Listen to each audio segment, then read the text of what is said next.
restricted activities. Chief Minister Conrad Sangma said there has been no discussion regarding Article 371, nor has any committee been formed to discuss the matter. He said this in response to a question from MLA of North Shillong, Shri Adelbert Nongrum, about Article 371 during the ongoing budget session of the Meghalaya Legislative Assembly today. However, he said that if there is a demand or valid reason for a discussion, the government will consider it.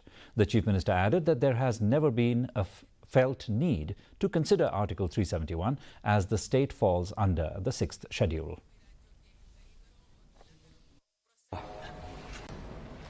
Sir, of course, if there is a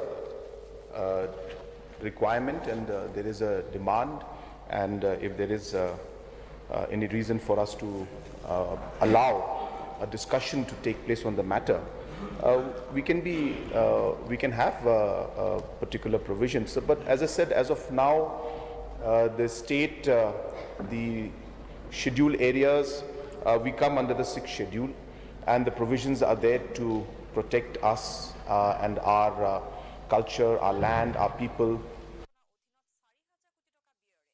Deputy Chief Minister Prasthant